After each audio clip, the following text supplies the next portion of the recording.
High, good morning everybody. Sorry for yesterday. काल आपण आपलं लेक्चर अरेंज करू शकलो नाही कारण काल संत चोखामेळा अध्यासन केंद्र पुणे या ठिकाणी छोटासा एक कार्यक्रम होता. त्याचा व्हिडिओ फेसबुक लाईव्हच्या माध्यमातून ते स्पीच द्यायचं होतं. मी ते आपल्या ग्रुपवरती टाकलं होतं. त्यामुळं ते कालचा पिरियड आहे तो मला काल अरेंज करता आला नाही. आपण कालपर्यंत याच्यातील margin question from first unit 1.2 and encounter of special kind Tapan Mukherjee याचे मार्जिन क्वेश्चन संपवले होते. आज आपण याचं इंग्लिश वर्कशॉप पाहत आहोत. आता इंग्लिश वर्कशॉपमध्ये फर्स्ट पॉईंट काय आहे तो बघायचा आहे. State whether you agree or disagree with the following statements. खाली दिलेल्या घटकामध्ये तुम्ही ॲग्री आहात का डिसॲग्री हे मांडायचं आहे. आणि फक्त ॲग्री डिसॲग्री न मांडता justify your choice with proper reason. आणि तुम्हाला तुमचं ॲग्री का डिसॲग्री आहात हे का आहात त्याचं कारणही स्पष्टीकरणासाठी द्यावयाचं आहे. आता बघा पहिला पॉईंट त्यातला, the compound where the writer was living rich in nature's bounty. ज्या ठिकाणी लेखक राहत होते तो परिसर निसर्गाच्या सुंदर अशा रमणीय प्रदेशानं व्यापलेला होता. म्हणजे सौंदर्य निसर्गाचं खूप त्या ठिकाणी होतं. तर हे आपण ॲग्री आहात त्याच्याबरोबर डिसॲग्री असण्याचा काही प्रश्नच नाही, कारण या ठिकाणी लेखकांनी अगदी सुरुवातीलाच आपल्याला त्या गोष्टी क्लिअर करून दिलेल्या आहेत. मग याच्या उत्तराकडे जाताना आपल्याला म्हणायला लागेल, I am agree with this statement. या स्टेटमेंटबरोबर मी ॲग्री आहे आणि त्याचं रिझन काय आहे ते पुढं आपल्याला एक्सप्लेन करा. The compound was luxurious with green grass, colourful flowers and a host of tall and majestic trees. या ठिकाणी खूप सारं ग्रीन ग्रास होतं, कलरफुल फ्लावर्स होते आणि उंच उंच भली मोठी स्वागतासाठी बसल्यासारखी झाडंही त्या ठिकाणी आपल्याला पाहायला मिळाली होती. सेकंड क्वेश्चन काय म्हणतो बघा. Second point, holidays provide us an opportunity to read various magazines and story books. सुट्टीचा काळ किंवा सुट्टीचे दिवस हे आपल्याला वाचनासाठीची एक सुंदर संधी पुरवतात. मग ते मॅगझिन्स असतील किंवा कथेची पुस्तकं असतील. याबरोबरसुद्धा आपण ॲग्री आहेत. I am agree with this statement. या विधानाबरोबर आपण सहमत आहोत. आपण जस्टिफाय पण करायचं आहे. Just like any other child, the holidays provide lot of free time, leisure time to us, so we can read various magazines and story books. आपण खूप सारी स्टोरी बुक्स आणि मॅगझिन्स वाचू शकतो. Because we don't have regular study of our school. तिथं आपल्याकडं आपल्या शाळेचा सिलॅबसचा कुठलाही स्टडी नसतो. त्यातला नेक्स्ट पॉईंट बघा, C. The narrator made a mistake by saving the baby langur. लेखकांनी त्या बेबी लंगूरला सेव्ह केलं ही त्यांची चूक आहे. याबरोबर ॲग्री आहात. अर्थातच आपण सगळे डिसॲग्री असू. I am disagree with this statement. मी या स्टेटमेंटबरोबर डिसॲग्री आहे, कारण लेखकांचं एक स्टेटमेंट आहे लेसनमध्ये आपल्या की but I still fondly remember that encounter of a special kind. आजही मला तो प्रसंग आठवतो जो स्पेशल काइंड आहे. The speaker, the writer is kind hearted person. लेखक हे काइंड हार्टेड पर्सन आहे and he is showing his love towards that, kindness towards that baby langur. त्यांनी त्यांचं प्रेम प्राण्याबद्दलचं किंवा त्या लंगूरबद्दलचं इथं त्यांनी प्रेम मांडलं आहे. सो त्यांनी त्याला वाचवलं ही त्यांची मिस्टेक नव्हतीच. Animals can not convey emotion. प्राणी इमोशन्स कन्वे करू शकत नाहीत. हे स्टेटमेंट आपण सगळे डिसॲग्री असू. I am disagree with this statement. या स्टेटमेंटबरोबर आम्ही डिसॲग्री आहोत, कारण when that baby langoose mother looking at the writer's eyes and she expressed her gratitude towards the writer that he helped by saving that baby langoor. त्या baby लंगूरला वाचवून लेखकांनी तिला मदत केली आहे की जेव्हा ती त्याच्या लेखकांकडे पाहत होती ॲट दॅट टाईम ती प्राण्यांबद्दलची जी फिलिंग्ज आहेत ती एक्सपोज करत होती. नेक्स्ट बघा, the narrator was 55 years old Wien this incident awkward. लेखक हे 55 वर्ष वयाचे होते जेव्हा हा प्रसंग घडला. I am disagree with this statement. हे विधानासाठी आपण डिसॲग्री आहोत. 55 years have passed since that day. त्या दिवसापासून 55 वर्ष घडले होते आणि लेखकांनी म्हणलं आहे I am now 70 years old. आता मी 70 वर्ष वयाचा आहे. त्यामुळं हे विधान डिसॲग्री आहे. या ठिकाणी हे ॲन्सर्स तुम्हाला क्लिअर करायचे आहेत. त्यानंतर खाली आपल्याला काही जोड्या दिलेल्या आहेत, त्या जोड्या लावायच्या आहेत. बघा, match the phrase given in group A with their meanings in group B. इथं ए ग्रुपमध्ये काही फ्रेज दिलेत आणि त्याच अर्थाच्या फ्रेजेस बी ग्रुपमध्ये दिलेल्या आहेत.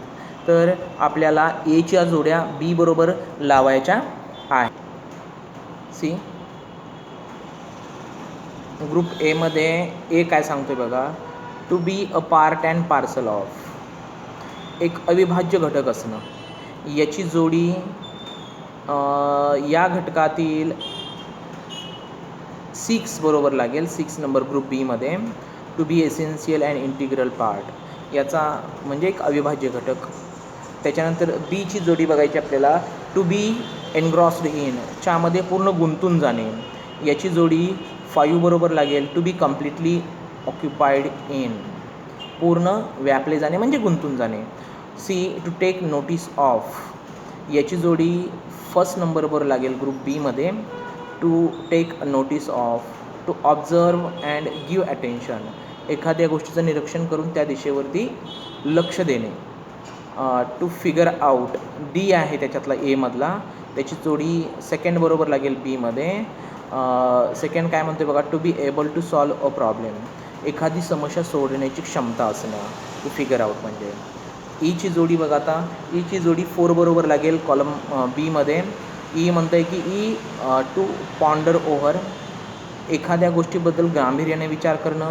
त्याच अर्थाची फ्रेज दिली आहे, टू थिंक अबाउट सिरियसली, एखाद्या गोष्टीबद्दल गांभीर्यानेच विचार करणं. एफ बघा, टू बी ओव्हरवेल्म्ड बाय, त्याची जोडी 7 बरोबर लागेल. To be affected emotionally in a powerful way, भावनिकदृष्ट्या आकर्षित होणे, भावनिकदृष्ट्या प्रभावित होणे असे अर्थानं. जी इन अ फ्लॅश, त्याची 8 नंबर बी ग्रुपमध्ये जोडी लागेल. व्हेरी क्विकली, अगदी क्षणार्धामध्ये, पटकन लगेच, एखादी लाईट चमकावी अशी. आणि लास्टचा जो आहे H, to find a solace, त्याची जोडी 3 नंबर बरोबर लागेल. To find comfort and peace, समाधान वाटणे अशा अर्थानं. मी फक्त याच्यात जोड्या शेवटी तुम्हाला सांगतो आहे. एची जोडी 6, बीची जोडी 5, सीची जोडी 1, डीची जोडी 2nd, ईची जोडी 4, एफची जोडी 7, जीची जोडी 8 आणि एचची जोडी 3 बरोबर लागेल. या पद्धतीने याच्या जोड्या आपल्याला या ठिकाणी लावायच्या आहेत. यानंतर 3rd question, write in your own words, तुमच्या स्वतःच्या शब्दामध्ये उत्तर लिहायचे आहेत बघा. लाईक ए पर्सनल क्वेश्चनचा हा क्वेश्चन आहे बघा.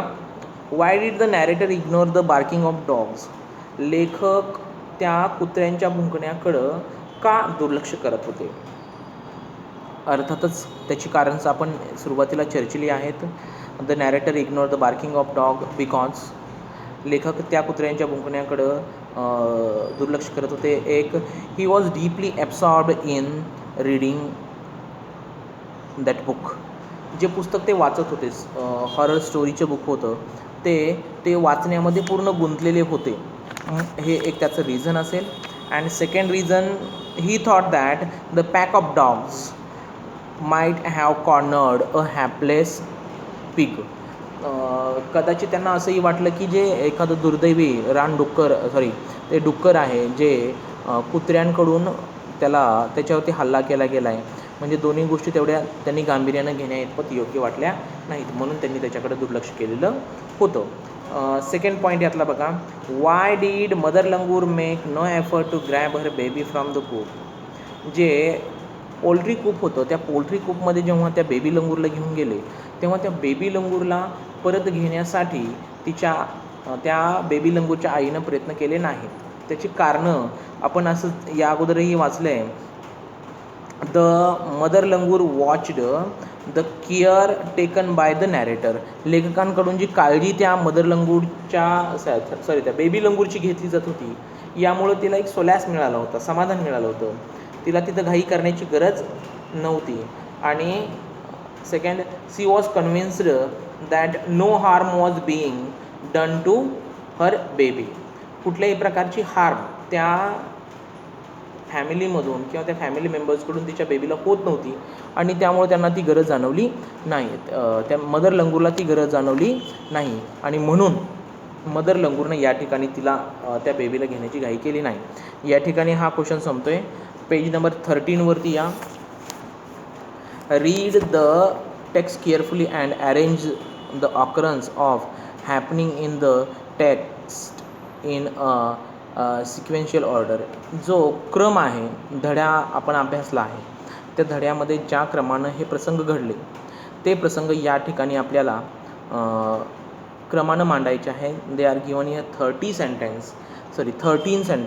इथं त्यांनी 13 वाक्य दिलेली आहेत. ती 13 वाक्य वाचून आपल्याला समजून घ्यायची आहेत आणि त्यांना योग्य क्रमानं मांडायचं आहे. I am going to read this, listen carefully. आणि त्यावेळी तुमच्या पुस्तकातही तुम्ही पहा. First, I took the baby langur to the backyard. मी त्या बेबी लंगूरला बॅकयार्डमध्ये आणलं. Second, I cannot forget that look in her eyes. तिनं ती नजरेमध्ये जो नजरेमधला भाव होता तो मी विसरू शकत नाही. I heard the disturbance approaching closer. तो जो गोंधळ गोंगाट होता तो माझ्या जवळ येत होता. चौथं, I call the terrible custom in the animal clan. माझ्या लक्षात आले की प्राण्यांमध्ये त्यांच्यात जी एक भयंकर असली अशी एक रीत परंपरा आहे ती. I become deeply absorb in the book. मी पूर्ण पुस्तकामध्ये गुंतून गेलो होतो 5 नंबरमध्ये. 6, I was engrossed in various magazines and story books. वेगवेगळ्या मासिकामध्ये आणि स्टोरी बुक्समध्ये मी गुंतत होतो, म्हणजे वाचण्यामध्ये गुंगून जात होतो. 7 number, I offered him a peeled banana. मी एक बनाना सोलून त्या वानराच्या पिल्लाला दिली होती. 8 number, I still fondly remember that encounter. आजही मला तो प्रसंग चांगला आठवतो. 9, I gathered stout stick and then started throwing stones. मी भली मोठी असलेली एक जाडी भरडी काठी हातात घेतली आणि दगड त्या दिशेनं फेकायला सुरुवात केली. 10, आय सॉ समथिंग हॉरिबल. मी काहीतरी भयंकर पाहिलं होतं. 11, I was showed that food was not only means of communication. या ठिकाणी फक्त अन्नच हे प्राणी आणि माणसामधल्या संवादाचं देवाणघेवाणीचं कारण असू शकत नाही. 12 number, I manage to catch hold of the baby langur's tail. मी कसाबसा त्या वानराच्या पिल्लाची शेपटी पकडण्यामध्ये यशस्वी झालो. आणि 13 number, I allowed the mother access to her baby. आणि मी त्या वानराच्या पिल्लाच्या आईला त्या बाळाजवळ जाऊ देण्याची परवानगी दिली. हा जो घटनाक्रम आहे तो आपल्याला योग्य, तो उलटसुलट पद्धतीनं मांडून दिला आहे. त्याला योग्य क्रमानं मांडायचं आहे. त्यांनी त्यातला एक फर्स्ट जो सेंटेन्स आहे ते आपल्याला करून दिला आहे. 6 नंबरचं सेंटेन्स आहे ते first time, I was engrossed in various magazines and story books. त्याच्यानंतर 2 नंबरचं सेंटेन्स या क्रमामध्ये येईल. 5 नंबरचं, I become deeply absorbed in the book. त्याच्यानंतर 3 नंबरसाठी आपल्याला जावं लागेल. 3ला 3च आहे, I heard the disturbance approaching closer. 4 नंबरसाठी आपल्याला यामधील 10 नंबरचं सेंटेन्स घ्यावं लागेल, आय सॉ समथिंग हॉरिबल. त्यानंतर 5 नंबरसाठी आपल्याला यातलं 4 नंबरचं सेंटेन्स घ्यावं लागेल, I recall the terrible custom in the animal clan. 5 नंतर 6 नंबरसाठी यातलं 9 नंबरचं सेंटेन्स घेऊ, I gathered a stout stick and then started throwing stones. 6 नंतर 7 नंबरसाठी जायचं आहे आपल्याला 12 नंबरच्या सेंटेन्सकडं, I manage to catch hold of the baby langurs tail. 8 नंबरसाठी आपल्याला जायचं आहे फर्स्ट नंबरचं सेंटेन्स याच्यामधलं, I took the baby langur to the backyard. त्याच्यानंतर 9 नंबरसाठी जायचं 7 नंबरच्या सेंटेन्सकडं, I offered him a peeled banana. आणि 10 नंबरसाठी 13 नंबरचं म्हणजे लास्टचं sentence, I allowed the mother access to her baby. 11 नंबरसाठी त्याचं सेकंड नंबरचं sentence, I can not forget that look in her eyes. आणि 12 नंबरसाठी आपल्याला जायचं आहे, आय वॉज 11 नंबरचं सेंटेन्सकडं, I was sure that food was not only means of communication. आणि 13साठी जे राहिलं आहे ते 8 नंबरचं sentence, I still fondly remember that encounter. इथं या क्रमानं आपल्याला हे लिहिणं अपेक्षित आहे, ते तुम्ही करालच असं अपेक्षित करतो. इथं नियर अबाउट 15 मिनिट्सचा व्हिडिओ होतो आहे आपला. याच्यामध्ये आणखीन बराचसा एक्झरसाईज बाकी आहे, तो पण उद्याच्या तासिकेला पाहू. आजच्यासाठी इथं थांबतो आहे. Thank you so much. बाय.